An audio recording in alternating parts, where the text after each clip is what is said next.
Trust in the news media has dropped so far that after people watch Margaret Brennan on Face the Nation, they check their wrist to make sure she hasn't stolen their watch. A new Gallup poll shows that 53% of Americans believe journalists are two-faced, lying dirtbags who have sunk so low they could walk under a snake's belly with a top hat on. 36% say they couldn't do it with a top hat, but probably could with a derby or maybe a fedora. The remaining 11% say they watched the news just last night and think journalists are great. Or maybe that was Matlock and they mean lawyers. The White House Correspondents Association, or White House Correspondents Ass for short, became concerned over the media's failing popularity after White House smoke show Karoline Leavitt announced that from now on, new media reporters would get front row seats at press briefings, while legacy reporters would be required to stand in the corner and repeat, "I will not lie about the president" 400 times before they can ask a question. And even then, they can only ask it silently in their minds.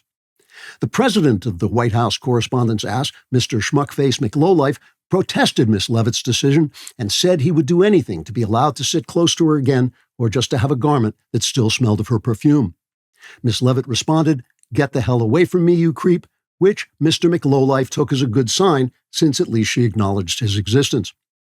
In an attempt to win back the goodwill of the public, journalists have hired a new spokesman, the accomplished hypnotist Swami Origami Umami, who is so excited to make the journalist's case that he's taken a pay cut from his former job of running the three-card Monte game off the top of a cardboard box outside the Port Authority bus terminal in Manhattan. The DailyWire interviewed Swami Umami, and we're pleased to publish the transcript of that Q&A. Q. Swami Umami, after the news media actively covered up Joe Biden's dementia, why should anyone trust them ever again? A. Concentrate on the tip of my finger. Listen to the sound of my voice.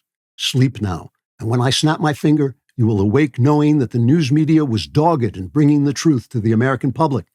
Here's a new book by Jake Tapper that explains how he and other intrepid journalists uncovered Biden's dementia. Would Jake Tapper write such a book if it weren't true? Of course not. Q. Yes, I guess Jake really did try to find out.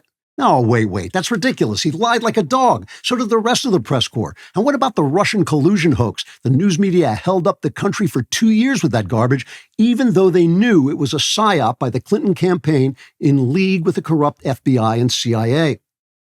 A. Think of a rippling lagoon beneath a gently whispering waterfall. Imagine the steady plashing of the water as you drift into a peaceful trance. Now look, the New York Times and the Washington Post won Pulitzer Prizes for their work on Russian collusion. Repeat after me. The Pulitzer Prize is very prestigious.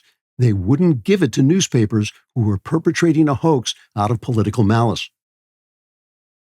Q. Yes, of course. They don't just give Pulitzer Prizes for... No. This is nonsense. The Pulitzer is just as corrupt as the Times and the Post.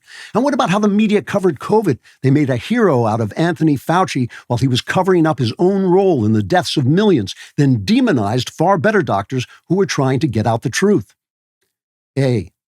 Look at my watch, swinging back and forth on its chain. The media battled right-wing misinformation to bring Americans the truth about COVID. Q. Yes, I see now. Our news media is totally honest and has been doing a great job. Thank you, Swami Umami. A. You're welcome. Now just relax. Let go of all your freedoms and quack like a duck. If you want more of this stuff, like and subscribe. And if you want even more, subscribe to The Andrew Klavan Show wherever you get your podcasts.